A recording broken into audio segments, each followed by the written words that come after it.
Welcome to Queenbees channel. Hi, అందరూ ఎలా ఉన్నారు? హోప్ అందరూ సేఫ్గా ఉండాలి. మీరు ఈ వీడియో ఫస్ట్ టైం చూస్తున్నట్టయితే సబ్స్క్రైబ్ చేయడం అస్సలు మర్చిపోవద్దు. ఈరోజు ఈ వీడియోలో డిఐవై ఏంటి అంటే బాటిల్ క్రాఫ్టింగ్. ఎస్, మనం యూస్ చేసిన బాటిల్స్తోనే క్రాఫ్ట్ చేశాను. నేను యూస్ చేసిన బాటిల్స్ని పడేయకుండా బాటిల్కి పెయింటింగ్ చేసి కలర్ టిష్యూ పేపర్స్తో ఫ్లవర్స్ని ప్రిపేర్ చేసుకున్నాను. సో నేను ఫ్లవర్స్ ఎలా ప్రిపేర్ చేసుకున్నాను, బాటిల్కి ఎలా పెయింటింగ్ చేశానో ఇంకా లేట్ చేయకుండా వీడియో చూసేద్దాం. ఫస్ట్ ఇక్కడ నేను 4 tissue papers and craft ware తీసుకున్నాను. ఈ 4 టిష్యూ పేపర్స్ కూడా 10x30 సెంటీమీటర్స్ అండి. ఇప్పుడు మనం ఫ్లవర్ చేసుకోవడానికి ఆ టిష్యూ పేపర్స్ని ఫ్రంట్ అండ్ బ్యాక్ అలా ఫోల్డ్ చేయాలి. అలా ఫోల్డ్ చేసుకున్నాక క్రాఫ్ట్ వేర్ కొంత అంటే లైక్ టై చేసుకోవడానికి ఈజీగా ఉండేంత కట్ చేసుకొని మిడిల్లోకి పెట్టి టైట్గా టై చేయాలి. అలా టైట్గా టై చేస్తేనే ఫ్లవర్ బాగా వస్తుంది. సో టై చేశాక 4 టిష్యూ పేపర్స్ యూస్ చేసాం కదా, సో 4 లేయర్స్ ఉంటాయి. ఒక్కొక్క లేయర్కి మనం సపరేట్ చేసుకోవాలి. Left and right both side మనం సపరేట్ చేసుకుంటేనే ఫ్లవర్ బాగా వస్తుంది. సో ఇలా సపరేట్ చేసుకోవాలి. కొంచెం టైట్గానే ఉంటుంది. సో కొంచెం స్లోగా మనం టిష్యూ పేపర్ కదా, సో కొంచెం స్లోగానే వాటిని సపరేట్ చేయాలి.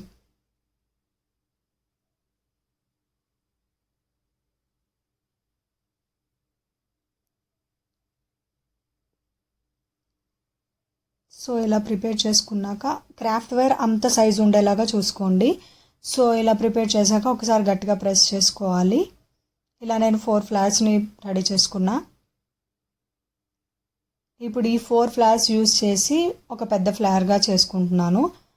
ఇది ఒక్కదానికొకటి మనం ఒక్కొక్క ఫ్లవర్ని టై చేసుకుంటూ ఉండాలి.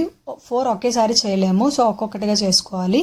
ఇది కూడా టై చాలా గట్టిగా చేసుకోవాలి, ఎందుకంటే మనం కొంచెం లూజ్గా చేసుకుంటే మనకి ఫ్లవర్ విడిపోయినట్టు కనిపిస్తుంది, దగ్గరగా కనిపించదు.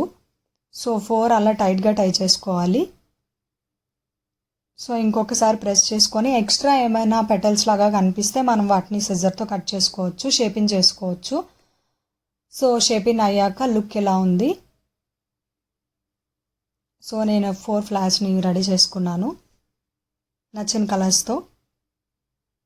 ఇప్పుడు నేను లీఫ్ కోసం కలర్ పేపర్ని తీసుకున్నాను. ఇది టిష్యూ పేపర్ కాదు, ఇది 3x7 సెంటీమీటర్స్ తీసుకున్నాను లీఫ్. మనకి నచ్చిన డైమెన్షన్స్ తీసుకోవచ్చు.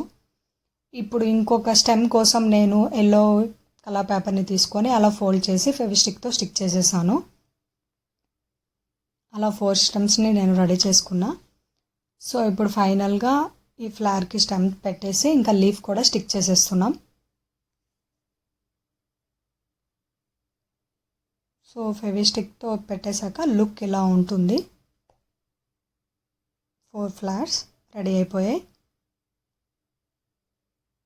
సో ఇప్పుడు నేను బాటిల్ తీసుకున్నాను. సో బాటిల్కి నేను yellow and pink colour use చేద్దాం అనుకుంటున్నా. ఇక్కడ నేను సెల్లో టేప్ యూస్ చేస్తున్నాను, ఎందుకంటే 2 కలర్స్ అప్లై చేద్దాం అనుకుంటున్నాను కాబట్టి రెండు కొంచెం మిక్స్ అవ్వకుండా ఉండాలని సెల్లో టేప్ యూస్ చేశాను. సో ఫస్ట్ ఇక్కడ స్పాంజ్ తీసుకున్నాను. బ్రష్తో అయినా పెయింట్ చేయొచ్చు, స్పాంజ్తో కూడా బాగుంటుందని నేను ఇలా ట్రై చేసా. సో ఈజీగా అలా ట్యాప్ చేసుకుంటూ కలర్ని మనం ట్యాప్ చేసుకుంటూ పెయింట్ చేసేసుకోవడమే, చాలా ఈజీ. మీకు అది లైట్గా అనిపిస్తే డబల్ కోట్ కూడా మీరు చేసుకోవచ్చు డ్రై అయిన తర్వాత. సో ఇంకా ఎల్లో కలర్ కూడా పెయింట్ చేసేసాను. ఇలా పెయింట్ చేసిన బాటిల్కి నేను ఆల్రెడీ హార్ట్ స్టిక్కర్స్ని స్టిక్ చేసేస్తున్నా.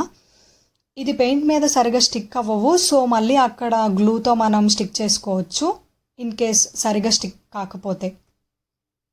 సో ఇక్కడ నాకు పింక్ కలర్కి నేను బ్లూ కలర్ హార్ట్ షేప్ ఉన్నవి యూస్ చేస్తున్నా. అవి సరిగా స్టిక్ కావట్లేదు, సో అందుకే నేను గ్లూ యూస్ చేసి స్టిక్ చేశాను.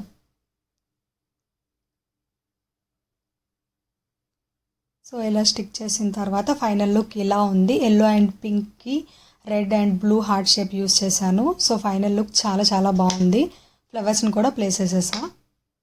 సో ఇప్పుడు సెకండ్ బాటిల్ తీసుకున్నాను. దీనికి నేను వైట్ కలర్ పెయింట్ని జస్ట్ కంప్లీట్ వైట్ కలర్ పెయింట్ని ట్యాప్ చేస్తున్నా అంతే. సో ఇది డ్రై అవ్వాలి కొంతసేపటి తర్వాత. ఈ బాటిల్కి నేను స్మైలీ స్టిక్కర్స్ని యూస్ చేశాను.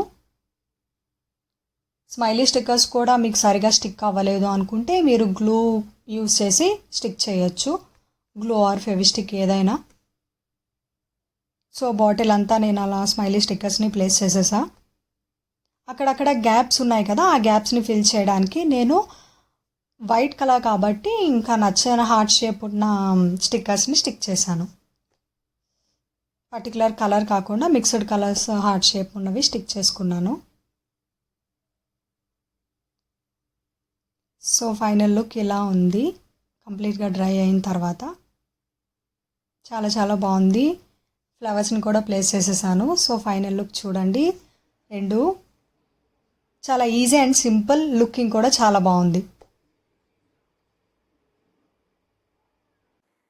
సో చూసారు కదండి వీడియో. హోప్ మీకు నచ్చిందనే అనుకుంటున్నాను. నచ్చితే please do like, share and subscribe.